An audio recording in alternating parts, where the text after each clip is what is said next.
bandeko ya Léon Nzole oto pesi bino mbote esengo mingi na kokuta na mimi mokolo malelo petika te kimia pe esengo ezala okati ya mabota mabino bongo lelo wapi toye liboso ya population congolaise koso ya likambo o etali hymne national bongo boyebi hymne national so debout congolais boyebi que hymne national yango nde esalaka makasi ya mboka to pe c'est l'idéal d'un pays donc toyebi te nous avons pardon dans stade de Martyrs avant tout match toujours hymne national avant que manifestation banda toujours hymne national et bon il y a biso debout congolais sur la population est-ce que notre hymne national debout congolais et ça vraiment que ça se marie avec la réalité. Il y a beaucoup de parce que il y a des ordres FCC cash, côté tout le monde a Kivu kuna ba désordre, République du Kivu, côté tout le monde a bazo kabwana,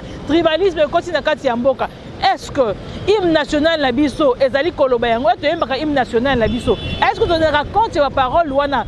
Tope ba kondi ya mboka batendaka compte ya hymne national la biso ya basala kamakambo lolenge na lolenge yango biso moko loto ko limbola yango penza malamu te to ebongo liboso ya population congolaise ba meka koyesa biso ceux qui va hymne national ceux qui va utilité nango ceux qui va comprendre ka pena sens ya hymne national yango alors na kosenga na Thierry ameka kosunga ngai na meka kotambola na bananu avis ya population balobeni par rapport ya hymne national toke ndo pese déjà bonjour.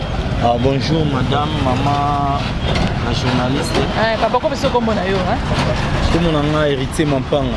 Ah, hérité Mampanga. Tout le monde a liboso ya maison au coopérer ouais. Bon, tout le monde va tellement ba yébi sono ba emploi ti. Tout ba. OK. Voilà, merci. Le to école Balikamo o ya debout hymne national la mission. Est-ce que hymne national c'est dans l'année? Comment on est dans l'année? Titre hymne national la mission à debout congolais. OK, debout congolais. Auteur compositeur né na robo sanaï. Na robo sanaï mais na ba archive na ngana ndako ezali. Bon, debout congolais na okoko estabiso. Lelo to moni déjà ba match. Avant le conseil banda, il m'a toujours hymne national. Moi, c'est Peli. Et c'est moi hymne national. Est-ce que Mboka na biso o marama marana hymne national la biso wana? Na debout congolais, on a debout congolais. Il bisa biso no o elanda na sima wana. Est-ce que Mboka na biso doit refléter ma hymne national na biso? Quoi ça biso? Bon, pour être clair et honnête et sincère. Titre hymne national, il faisait debout congolais. Ngolo bare congolais Téléma. Mais na mon arrière ma mozo le galambo na biso congolais zo télématé na ndenge nini wa zo tamula BPRT na sens nini ba bi debout congolais mais to mona likam sué na mboka congolais mso kangi maboko congolais mso atelemi donc to respecter hymne nationalité exemple moi muké ma moto ya na trois lois Obemina kuna Gary Sakata pour va proposer qui dans l'Assemblée nationale. Mais tout le monde quelques Congolais va télémi. Va biter loi oyo tout le monde qui va diminuer le pouvoir du chef de l'État. Loi oyo va faire ça pifo na ministre ya justice. Or na constitution na biso ministre de justice azana pifoté selon mibeko ya mboka libeko ni kondi ya mboka. Mais Congolais sont tellement bien non. Loi oyo ko lekate. Même ça quand il est tout le monde comboka est comme divisé et comme le roi des camps au les moriter mon année babi debout congolais uni tout le monde a union cause à bon moko même moko comme divisé et comme il part ya FCC part ya cash député à FCC député à cash tu vas député à peuple azawap pour avoir député à FCC il y a cash ya la muka mais député à peuple azati OK bah tu vas député à peuple bazati. Le peuple qui a la carte a un intérêt. Intérêt pour les députés à FCC, pour les députés à cash. Donc, il y a la carte de l'Assemblée nationale, on va avoir grand peuple, on va petit peuple. Pour représenter l'ISO. Mais tout le monde a une carte de grand peuple, il y a zati. Et alors, on a la carte de papa la maman, on a une carte de ils ont le roi Bozara Libanda. On comprend. Il faut pas respecter, bon, non, il faut pas respecter l'hymne national. Il faut avoir la fierté en Mboka. L'hymne national est salamagi pour toute l'indépendance. Tout sangana, na makasi nyonso, na linga les abongo. Na makasi nyonso pour toute l'indépendance. Comprends. Mais tout le monde après qu'on soit indépendance, oui, il faut que ce soit indépendance à Kati. Il faut que ce soit qui va nous belge va payer ça qui biso. Oui, tout ça qui en haut. Mais na Kati c'est comme si tu aurais colonisé. Nazolo bango fait Kanda. Na Kati na ndenge expliquer na nuana. Donc na Kati na ndenge on va dire qu'on décortiquer hymne national. Oui, nazaka na hymne national kaka. Mam nazolo ba, nazo pesa ne exemple oh et bala na hymne national. Tout à fait. On comprend. Na Kati tout ça colonisé pourquoi? Pour te dire unis dans l'effort pour l'indépendance. Pour te dire indépendance. Oui, bah pesa qui sont indépendants. 61 mois indépendance. Fait tout le monde a fait évolution. Oui, beaucoup mais indépendant. Bon mot de bien andé na bino ba noko ba nyoko la bino bongo sali ko sala on te bon. Biso moko to komi ko tamsa mboka, c'est là mi be ko na biso moko. C'est là ba idée na biso moko.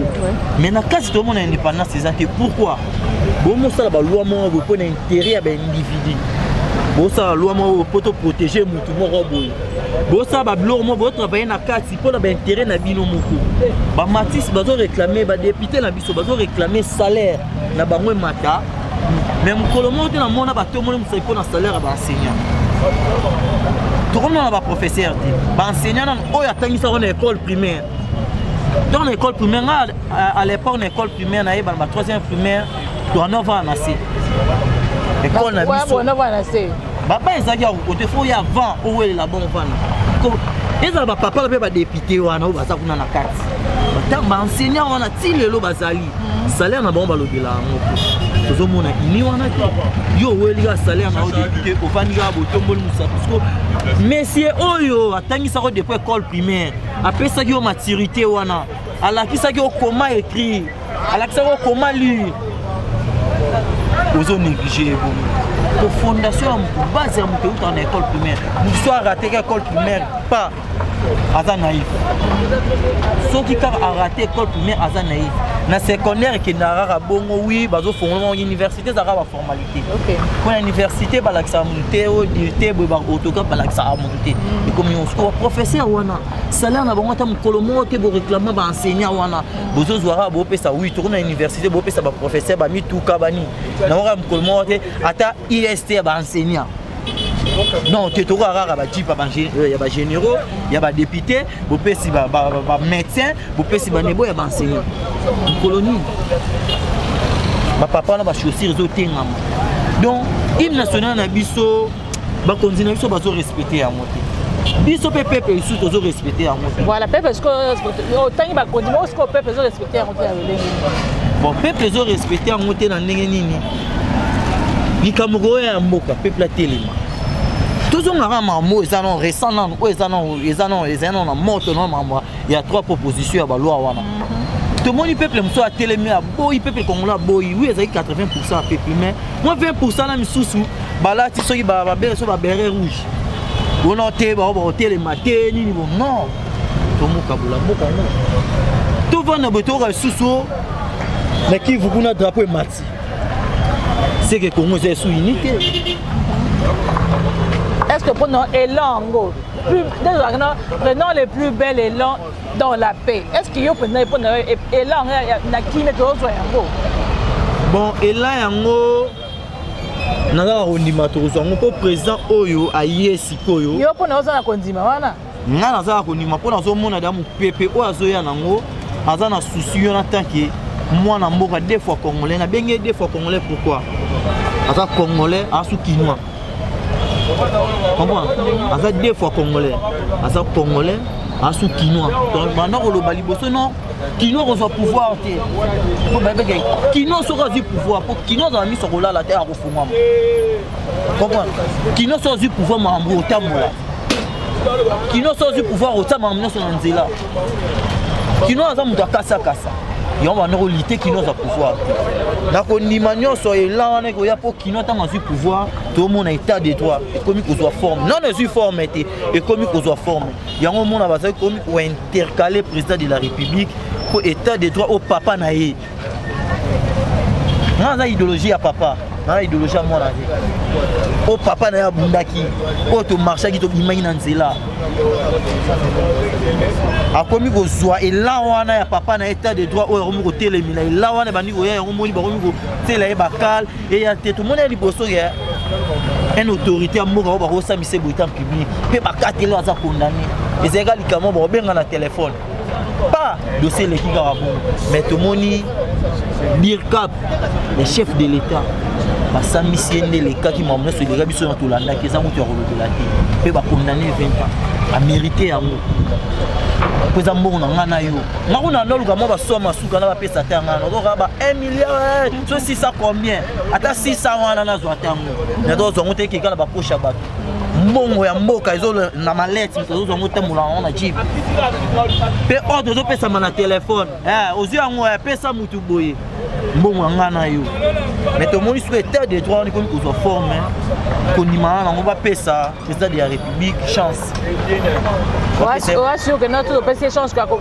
akoyeba ko respecter hymne national wana pour que congolais pe acha yango na mutu na ye vraiment tant que yaza deux fois congolais aza kinois aza congolais to bi maman na papa na ye to bi ba massa ne atanga na bango na école primaire comment na ba massa na to tanga bango na école primaire ti ye pe to bi ba massa na ye comprendre excusez pour na terme aza vieux na nga ya muamba tant que président de la république na terme ya vieux na nga ya muamba avant comme président za vieux na nga ya muamba na mateti aza limité a vieux oyo na yebi mais na koyeba yebi na idéologie papa na ye o papa na ane koloba boye na o comprendre que papa na ane kote sous na kati palais papa na ane ko masquer biso na moi ki azana idée ya papa na ye vraiment na molimo ya papa na kota na kati na ye donc o azolo ba ye za yete donc papa na s'incarna na kati na ye na ko nimane papa na s'incarna na ko tel état de droit état de droit wana na ko nimation de PC chance et que soit vraiment nzoto et que là ta forme na mandat oyo avant si ça mandat na oyo et que là ta forme et na deuxième mandat et que là ta forme bien na moni oza trop fatigué donc est-ce que pour nous on a hymne national les doyens na la zaïroise na hymne national oyo debout congolais et là koni lipenda wapi ozo mona que no voilà imane ko tambola elongo bon na zaïroise koto na mona ezali kotambola mo elongo na papa na biso Mobutu Sese Seko paix à son âme koto na hymne national la zaïroise elobaki peuple ni nous sommes zaïrois po Mobutu alobaki même si akozwa mboka oyo akopesa ngo na diable na peut-être so ozoyeba asala discours moi bongo abi même si mon pays na ko livrer ngo na diable pour ezala séparé te na kosala yango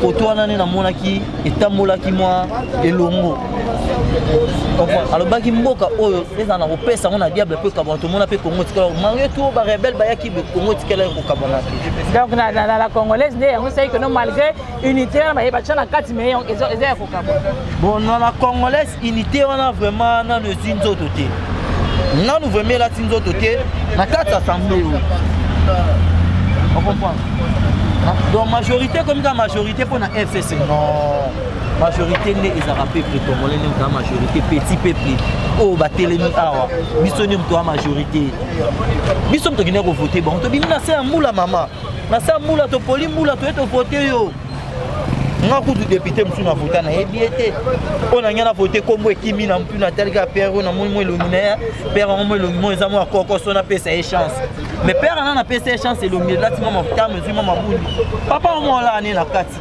ota plénière be bazo filmer be papa zo nimba papa voilà nga na pesa kio na zo polo non ki na mo ne dani baso mara polo basala na pesa voilà nga na mawa mais papa ko mo la bon maintenant nous peuplerons ton sol et nous assurerons ta grandeur. Nous peuplerons ton sol et nous assurerons ta grandeur. Il y a un truc qui s'appelle hymne national à Bissodé. Hymne national à Bissodé est sous Carabongo. Hymne national à Bissodé. Nous peuplerons ton sol et nous assurerons ta grandeur. 30 juin au doux soleil, 30 juin du bon, wana ezalaka na kati ya hymne national do 30 juin au doux soleil, 30 juin dit 30 juin ezalaka pona kolamusa idée ya peuple congolais surtout comme le 30 juin to ba raison date oyo to minimiser yango te. Eza date oyo eza symbolique, eza date oyo eza munene oyo ba koko na biso ba bundaka. Ba chef coutumier na biso pour indépendance ezwama, ba chef coutumier pe ba participer. Ba belge ba noko ba signaka na présidente. Ba signaka na ba chef coutumier ba za ba kolo mabile. Tout le monde après indépendance par ba chef coutumier bazolela. Na la ba émission ba chef coutumier bazolela. Comprendre?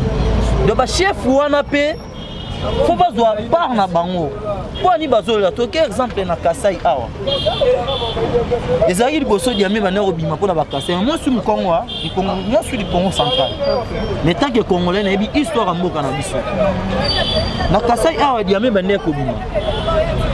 Tout le monde va casser, va tenir les bisous qui ça et mon mon frère mon bosso qui ne commis des ordres pour nini bato bazalina ba mboka ba tellement ba kemi trop bon ça biso kaka la kati ya capitale o mo buta no suki sabon ko ya mituka to boya ba monte ba bandi ko na biso ba ye pourquoi po ba konza mboka oyo ba yebi ko diriger bien te surtout o ba leka qui vraiment ba diriger qui malamu te diama oyo zo bima pona peuple congolais azosala mwa kayo azuma mutsango wana teka sali bobo zibo pesi ba minere boyo te balo ngwa kote ba sala société on la kati wana bozo ba minere to bimana ndenga butu ba chef coutumier pepe si bango pasi bana mboka boko sofi te ba saki bien mezo bimati to moni ba we ba toni ebele awa tokende liso ata la bandundu oyo zo mona bandundu oyo ma pe ba neko bima mabele oyo eza blague te mabelo zo mona ya Congo yango wana sol yango ozoloba yango wana zokende to loba sur sol terre wana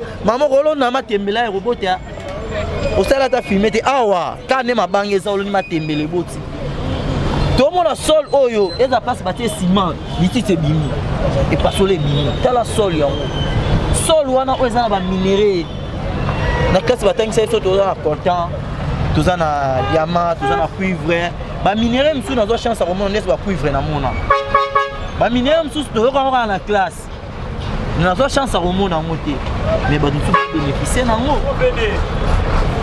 ba minéraux ba tanga eza belé ha ela ba minéraux msu mama ngana yo po yo ka moté o msu auto découvrir kala te awa ezali pe ba téléphone ba zo sala ngona ba compte na ba comment dirais-je minéral les amis to ba usala ba revêtement ba téléphone ba na bosani comme un minéral comprendre ba richesse na biso a sous-sol na biso to bénéficier na moté comment ça la richesse est belé o ba yembi sol mais Congo rosa la boye vraiment Congo cela ko futa ma bien na minéraux ezala na Congo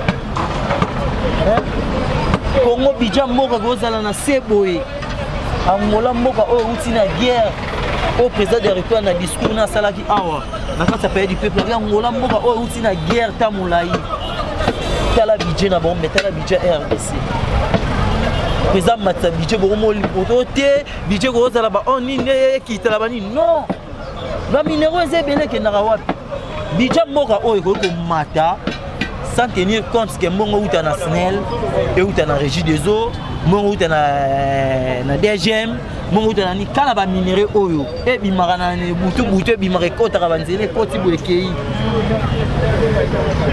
déjà moko komata pe salaire ya fonctionnaire ozala bien voilà tu comptes être dans stade n'est-ce pas oui être dans serment de liberté et nous les gants à notre postérité pour toujours. Oui, il y a kitoko ezala na kati moment ya bien bimi na kati na prospérité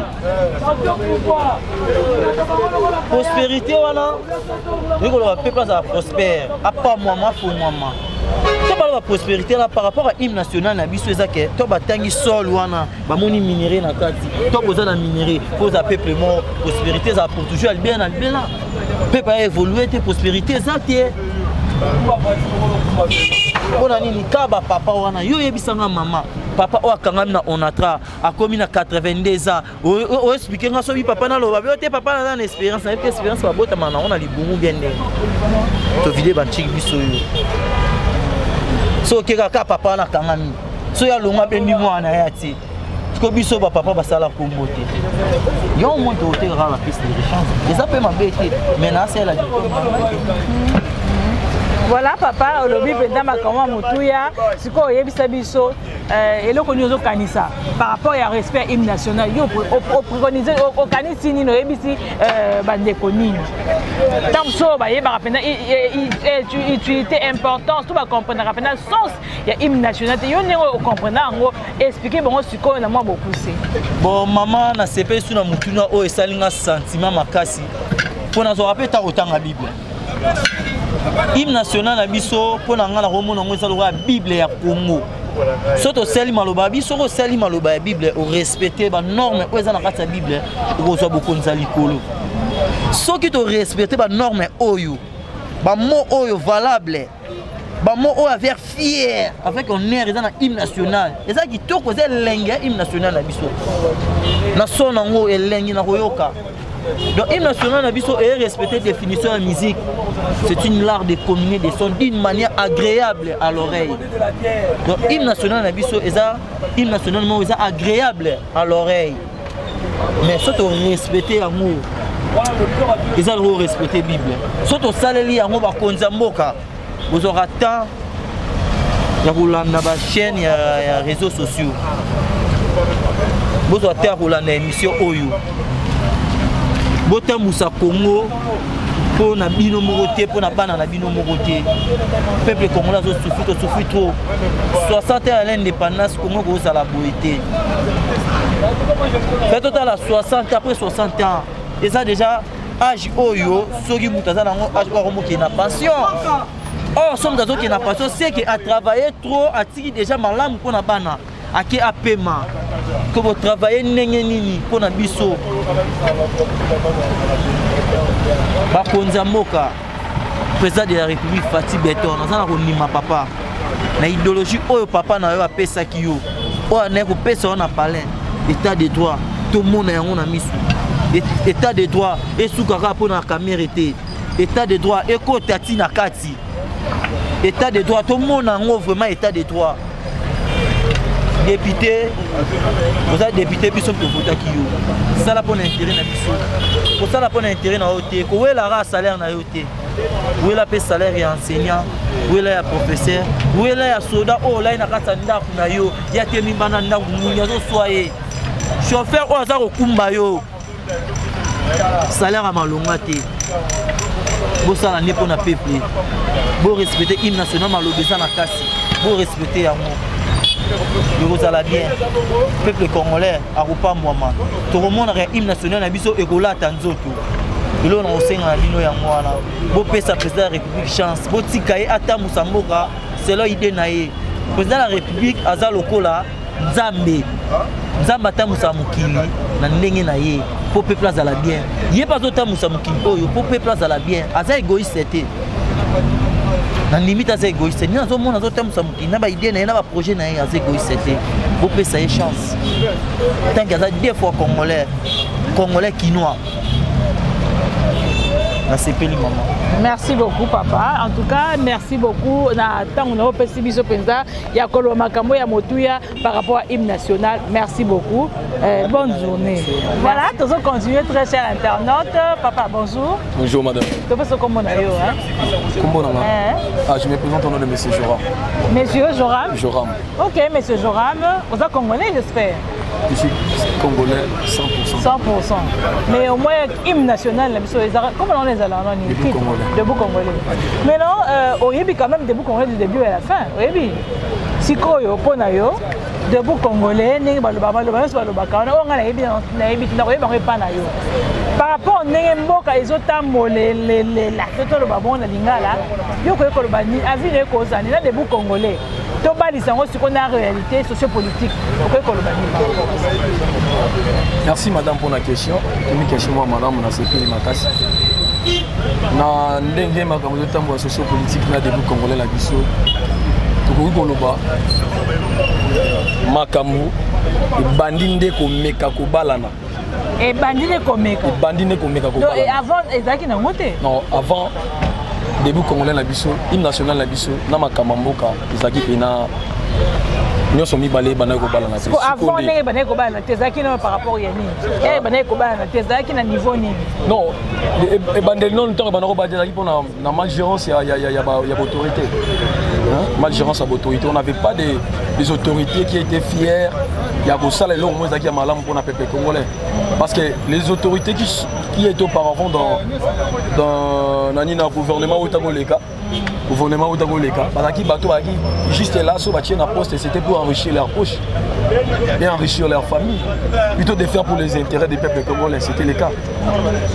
Maintenant na régime qui a kala na hymne national et le bani nous avez que ba na makambane ko sala et on ko ba na te pardon na liloba o na makambo bana ko sala na hymne national la biso na mbakala ni lo bana ko bala e ba bala e bana ko bala na te e ba bala na te ils est belé hein ils a tellement belé sur 8 ans on va nous décompter et qu'est-ce que décompter il y a ça bande ko ni bana ko bala na te parce que congolais uni na bitu ni webo ko yema ngomi bon tant que bana no début congolais uni donc tout ça qui non unité tout ça qui non unité et puis quand on va début congolais uni par le sang et tout ce sort là toi qui non premièrement non unité na kati toi qui d'abord na kati on toi qui tribalisme ça qui trop au posa ndekwaya au posa azana ekolo ya azana tribu boye il faut ça la boya ça boza tout ça qui non unité et puis na makamo comment même na début congolais concernant ba ressources to za nango na biloko to za nango to za ki vraiment ba tout mon côté ya ko sané to za bo to za ndenge ni to zali na moment to za na chantier mboka ça na chantier to za na chantier na to za pas même na fondation ba dem même pas fondation on explique ba démolir ndaku ezaki ya mabe so ba limba tonga ndaku mususu ya sika donc ba démolir faut ba tonga ndaku asima ba nino ko lona no ba piquer à makasi ko lona au fondation na yelo na manana pour le moment siko na siko ezoba na ndenge nini maloba ezoba na siko eza ndenge nini siko maloba ezoba na siko to ba ezoba na siko eza na état de droit na mboka na kati état de droit na moi comme je suis là je vais pas affronter un lion de ces pays. On a un terme dans lobby, par exemple, toqué dans la justice. On a un procès, par exemple, le nom de Sekali. Ça peut se faire. Pour l'état des deux continents. On a un dossier juridique qui tout le monde. Mais auparavant, ça ne se faisait pas. Mais nous avons il y a justice qui a état de justice et bon social. Bon, la carte sociale pour le moment ça marche parce qu'auparavant il n'y avait pas la gratuité de l'enseignement. Ça marche. Hein? Vous dites que ça marche? Non, pour le moment. Oui. Ça commence bon plutôt les trains commencent à bien débuter d'aller. Donc Bani Gotambo évidemment malam. Parce qu'auparavant, il n'y avait pas la gratuité de l'enseignement. Pour le moment, on a la gratuité. Mais moi je ne sais pas. Mais tu vois que tu as un état d'urgence, n'est-ce pas? Voilà, un état d'urgence, tout le monde mais ici à Kinshasa, tu vois que tu es sûr que non, le social marche, tu es sûr que non, tout marche bien. Par rapport, il y a état d'urgence. Étant d'urgence, mais dans le sens que non, voilà, les gens doivent se protéger. Mais biso awa exactement ils ont le que non voilà et ça marche bien. Par rapport à quoi? Bon, madame, vraiment ça tombe bien de ma pension. Tout ça c'est parce que les régimes qui étaient avant Félix Tshisekedi n'avaient pas bien géré les pays. Imaginez Kabila laisser les policiers, les fonctionnaires à un salaire là de 92 000 francs. Pour le moment, Félix vient à peine à Osani. Il faut qu'on en ait un poteau. Tout ça, on a des lacs les plus poissonnés de l'Afrique. Selon ce qu'on a étudié à l'école. Mais notre pays n'a même pas un bateau de pêche. Donc nous importons les poissons qui viennent de Libye, de d'autres pays, et pourtant on a des lacs les plus poissonnés de l'Afrique. Alors quand vous me posez cette question, on a posé Kamakasi. Parce que le régime a un bateau de pêche.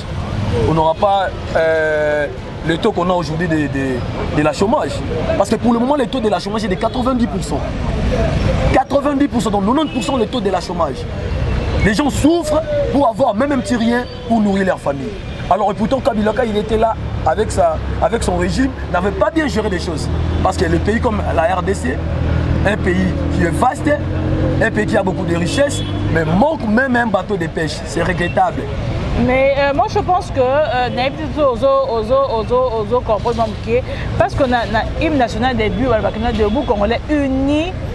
Uni, tu vois le mot unité là. Unité est-ce que moi aller comme la République à Kivu surtout que non bah dit que non c'est le président Tshisekedi dans la poste baluba comme indiscipliné tout le monde bah ouais aller comme indiscipliné yo pardon messieurs tout le monde aller division et koti makasi mais unité nationale est-ce que ça dit est-ce que vous respectez l'hymne national par rapport à l'unité nationale là faut pas toujours dire que baluba sont devenus des indisciplinés. Mais oui, parce que quand on dit unis, cette unité-là, est-ce qu'elles allient réellement? Unité, et Bandaï Gozala, mais la ministre Oyo, Moïna, et Nakati, avant ça, ma manigance. Moïna, mais Moïna, il habite que FCC. Ah, mais vous avez FCC, est-ce que vous avez FCC, dans le quartier, merci, madame. Zone exemple Oyo. Baluba Oyo Bazagi na carrière à diamant. Ici, on a ça la diamant. Aujourd'hui, carrière Wana, vous donnez ça aux Pakistanais. Alors, ces gens-là vont vivre comment? Alors, Kinshasa sera toujours égorgé de Baluba. Parce qu'ils travaillaient dans cette mine-là. Et puis l'État congolais a donné cette mine-là aux Pakistanais de gérer. Alors ces gens-là vont vivre comment? Ces gens-là vont scolariser leurs enfants comment? Ces gens-là, pour famille. Et pourtant, quand ils sont là pour réclamer leurs droits. Ils ont plein de droits de réclamer. Nous sommes unis. Mais il y a quelqu'un qui vient toujours pour manigancer. Mais il y a d'autres pays au monde que nous, voilà, malgré coup de pouce, mais ils sont toujours unis. Est-ce qu'on se rend compte? Voilà, est-ce qu'on se rend compte que non, voilà, l'hymne national c'est le Bakabo? Est-ce qu'on se rend compte de ça? Malgré ma difficulté, est-ce qu'on se rend compte que non, voilà, l'hymne national c'est le Bakabo? Surtout justement le Bandeni, est-ce que tu se rends compte? Mais Batubarandara a toujours compte nango. Et ça n'est le roman au boy. Tant que mutu moko boy, moi si moko bazaki na ndaku wana. Abimaki, ba yo moi si musu au côté. Moi ça na anti ko za libre ta. Volume. Faut ça la toujours le roman bepo ba yina yo. Alors l'unité aujourd'hui on parle d'un certain de manigance qui se règne plutôt dans Kivu et depuis le nord Kivu. Par contre si kayote. Et plutôt nous avons félicité le lot, on a félicité toujours notre ancien président, M. Mobutu. Mobutu, tant que Azaki na unité, le Congo ça sera uni. Et plutôt le Zaïre aux uni aux non divisé. Parce que ce que nous vivons aujourd'hui, c'est la balkanisation. Il veut toujours que les pays soient balkanisés. Alors, tant que les peuples congolais, conscience d'abandon nous a éveillé qu'on va toujours continuer à vivre avec ces manigances, avec. On va toujours continuer à vivre avec ces. Maintenant, en tant que Congolais, en tant que jeune Congolais, et là, on dit qu'on s'engagne na bateau, qu'on dit oh bazotala, bazotala, et là on s'engagne na voilà par rapport à l'hymne national la biso ndenge za la kana elengi swana okoki kolobani par rapport à ndenge zo kanisa hymne national za banda et mandeti na suka okoki kolobani. Les autorités d'abord, ils doivent plutôt être responsables de ce qu'ils font. L'homme il m'a dit il faut que mandat l'État ici là. Le président de la République n'est pas nommé. Le président de la République est élu par le peuple congolais. Alors, ne poussez pas le président de la République à être un dictateur. Là, c'est impossible. Impossible d'abord. Donc, le président de la République doit faire des choses avec le partenaire au bas de la liée, bas dans l'esprit encore. Voilà le rôle de alors, Congolais, il faut attirer un député on a voté qui. Député on a voté qui, les lois ça n'a parlé du peuple, n'a parlement. Azosa les côté. Il fait absolument rien. Il est là à Vandi, qui sont pour, qui sont contre. Tant avec sa caméra, on est à Nimbi à Lali. Et pourtant, Bazako Luka, Maniga, sur ça, na côté, na bakuna ba biloko bazosa ba fiasco na bango bazosala. O loi mo portant qui ngani faut pas voter. Loi. Au lieu que Bokeh Namakambo est essentiel pour le peuple congolais, social et vanda. Le Congolais, il y a beaucoup de Congolais qui sont tués en Angola. Il y a beaucoup de Congolais qui sont tués, qui sont massacrés. Nani na Congo Baza. Pour Nani, parce que nous allons dans Mboka. On peut nourrir les peuples congolais non seulement par le coltan, ni par les cuivres, les zincs, tout son sort, mais par contre nourrir le peuple congolais dans poisson et pamba, tout dans la forêt. Parce que tout ça, dans la forêt, c'est la deuxième forêt dans la grande puissance dans le monde, après les forêts amazoniques. Donc, bon, on a au monde entier de l'Arabie Saoudite, dans la poche à l'individu. Congolais faut tellement que c'est ça là. Mutu mo boy songolo pakala yaki afota ki asaki makambo bien te bo fota ki lobi kuna ya na polo voter. Alors ça là le côté. Ako sala et le côté to vivre na nzala. Côté les mayango ba kene debout congolais yango sko pour comprendre yango ndenge ni pour debout congolais. Mona debout congolais. Na debout congolais le congolais faut tellement. Côté dans le sens que congolais il faut bunda. Il faut qu'on bunda. Non, ma confiance là. Il faut qu'on bunda. Au monde dans l'essence intellectuellement. Aux autres dans l'essence que aux autres réclamer les droits nos réels. Aux autres pousser l'autorité, il y a aussi la plus mieux. Non, au hasard qui m'a bien écarté tout chez mon panzi. Au hasard comment le faire? Et là on a tous les motards au bas circuler dans la ville na Kinshasa. Ce ne sont pas des balouba. Ce ne sont pas des militants de l'IDPS. On a d'autres tribus confondues. On a les Bayaka, les Batété, là, tout son sort. Maintenant, à ce bunda, loi Mina, qui a appelé le peuple, loi Moro Yamabe, ok, la magistrature doit toujours être contrôlée par le ministre. On se demande que ça, loi Mala Mouté. Parce que justice, c'est ça la les colos et Moutounion. Le président de la République, Abimi, il faut justice indimaé. Il y a des députés qui sont Abimi, justice, mais il y a des gens qui ont la justice. Ok, voilà. Place mon hymne national, c'est Félissa Ramakas. Prenons le plus bel élan dans la paix. Pourquoi qu'on a mis place voilà? Prendre le plus bel élan dans la paix. Est-ce que yo pona yo n'engé makamete otambo na mboka? Est-ce que ça plus bel élan hein? Na makamete otambo la boito na plus bel élan. Na lolenge ni. Na lolenge ni. Et ça qui tant que tu commis na tambo boyo là malama ko tambo. Et là, on va sur les bosses. Dans le moment où il coronavirus, au tchon mon panzi. Tant que lobby, tout ça, les locaux, Nord Kivu, République de Nord Kivu. Où est-ce qu'on aura cet élan-là? Vous voyez qu'on va toujours reculer pas à pas. Tu ne sais pas mon panzi, tu es sur Nassima. Parce que nouvel élan, nouvelle obé autonomie, dans la nouvelle année, autocoti année de la grâce. Si tu as un malamu, et le roman bébé. Oh, et le ramina kokune bimaki. Oh, et le ramutumo songolo pakale bimaki. Oh, le roman bébé. Tout ça n'est là en athée. Quand on paie, est-ce que paie ça dans le Congo? Non, la paix ne règne pas au Congo. La paix vraiment, ça n'existe pas au Congo. Parce que nos parents. Donc quand on parle de la paix, c'est pas dire que non. Quand on parle de la paix, il faut se la rappeler, mon gars, que non. Il n'y a pas la guerre dans votre pays. Supposons que non, la paix, c'est pas ça. Quand on parle de la paix, c'est-à-dire que la paix totale. Je sais que si je sors le matin, je laisse ma famille. Quand je pars au boulot, c'est pour que Nzamba Pafelon agisse avec un petit rien pour nourrir ma famille. Alors quand je viens au boulot, Pakistan comment ça l'a ngabo.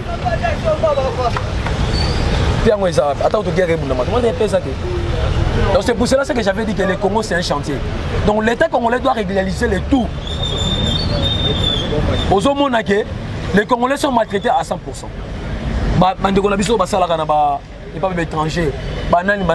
Ils sont maltraités.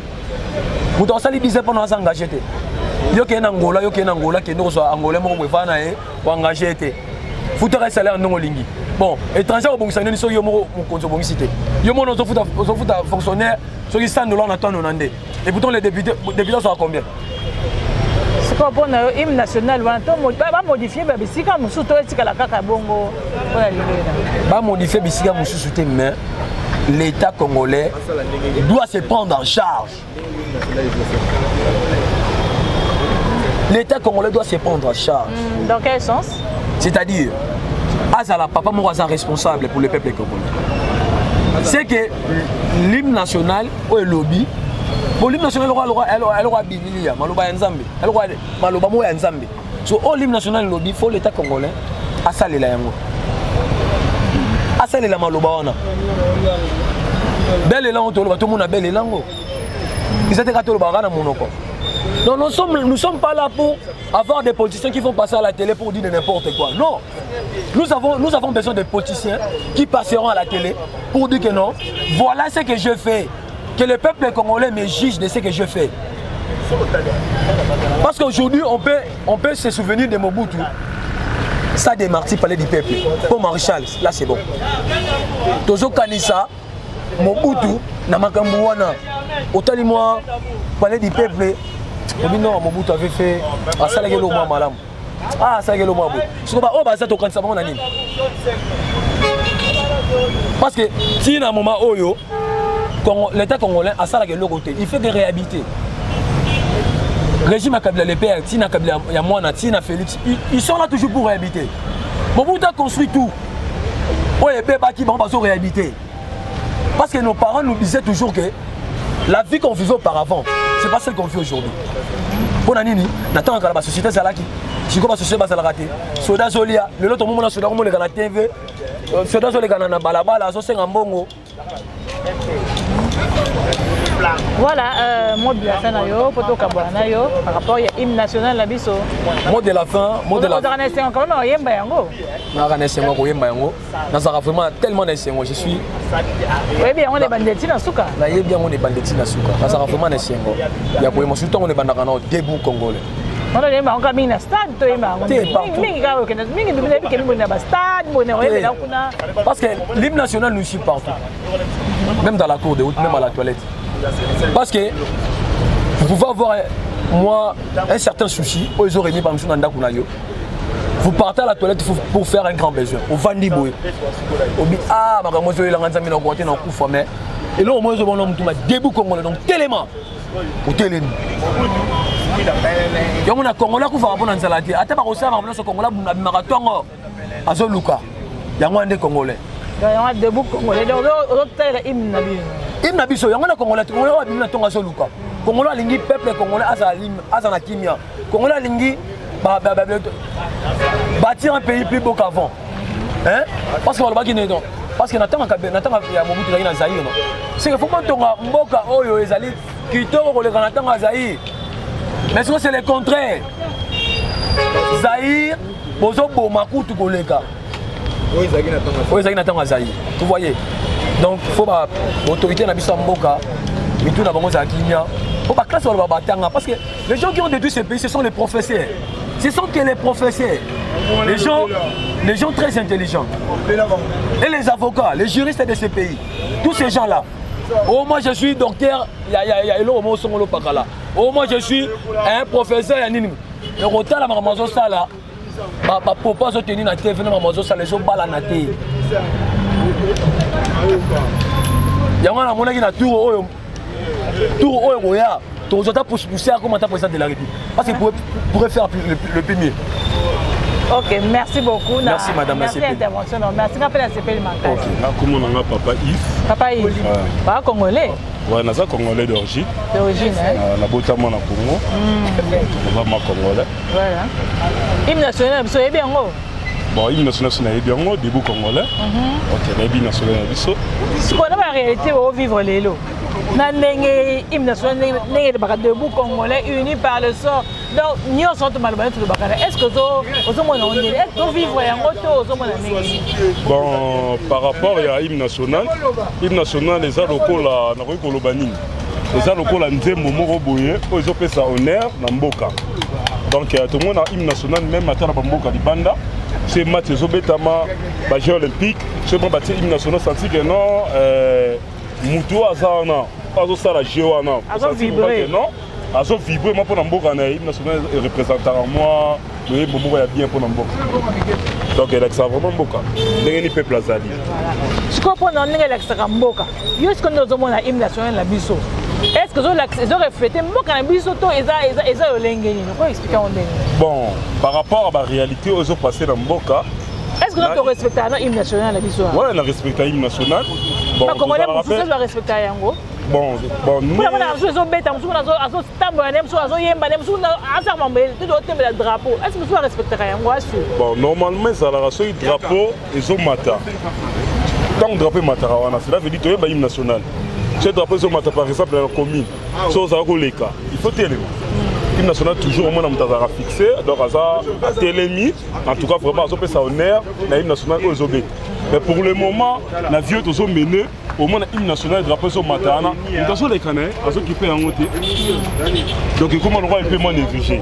On a dit, le moment l'hymne national, il y a un Congolais qui a les langotés. Des fois, l'hymne national le but, il faut que ça là, uni. Mais autant la beauté, ça unité. Nous avons dirigé un peu comme nous avons un ligne selon lui. Il y a un monde qui doit respecter l'hymne national, dans ma campagne, ils ont la quantité. Il y a un monde qui passe dans la quantité de Mboka, ma campagne, l'hymne national, il y a un monde qui doit respecter. Si pour que tu respectes l'hymne national, il faut que ça la nime. Bon, normalement, l'hymne national, pour en respecter, il faut que nous Mboka d'abord étant bien. Auto solo ba l'hymne national, auto solo ba Mikolo Nyonso, il y a un faut tambola, na Mboka na biso, il faut mettre en pratique. Mais c'est la réalité. Il y a pratique, il y a maramel l'hymne national, il faut respecter. Est-ce que là on est arrêté de respecter l'hymne national? Bon, le reste quand on respecte l'hymne national, c'est maman la roï koloba boy. Et donc vraiment il faut que ça se passe pour respecter l'hymne national pour toujours vivre. Na ndenge hymne national esengité. Là tu ne vas lobby payer. Mais na kata Congo to na traité to na liberté. Les ana ba tumusu na bamboka pa ya bamboka o ba professeur na biso bazo kufa. Donc les invités, tout ça na okabwana même ata na gouvernement na biso ko kabwana ezali. O ya lobby loi o ya boy donc to kende ka ba bodo to yebe no to luka pona mboka te. Mais normalement et l'on peut ça biso passe ba congolais. Ba kondi o bazo kamba biso. Donc tu dis que non mutu o akoti classe. Pas autant, pas qu'être dans l'université, pas ça la bolam. Classe des amis pour la bolam. Maintenant on petite classe, on commis sur place, au salam makam, au temps la classe pour aider peuple là yo, yo zo sala ya ngoti. Les amis ni mabe. Même maintenant la mission ensemble, les amis mabe on s'arrange. Peuple congolais bazo souffrir. Makambo za hymne national, il y a toujours mon réalité. Toujours souffrir ma casse. Bamisa les alités, Olia n'a pas si, au mengola biso za na sama belé toujours respecté. Bamakambo makambeza et belé maman sona bandelo bango lelo pour la mboka oyo. Donc ça on passe, ngamo sala nga passe na mboka. De tourner na mboka. Bandeko ya Léon Nzoleo ndenge tolobaki na ebandela ke tolobelaki likambo ya hymne national bino moko boyoki na bokebi nyonso ndenge nini population elobi ndenge nini population est déclarée et bongo tokomi na suka ya émission na biso na pesi botondi mingi na bino ba bonso bokolanda yango na pesi matondo mingi na technique o esalisi nga na mokolo mwa lelo pe na mokonzi ya biso Odon Bulamba na pesi yo matondo mingi pe bobosana te ko s'abonner, abonnez-vous massivement na chaîne na biso YouTube Léon Nzoleo pour que vous jamais déçu na pesi pe botondi mingi na ba abonné fidèle na biso ya Léon Nzoleo na moni papa Ibwala na pesi yo penza matondo mingi bisika ozali bongo tokutani mbala ya sima.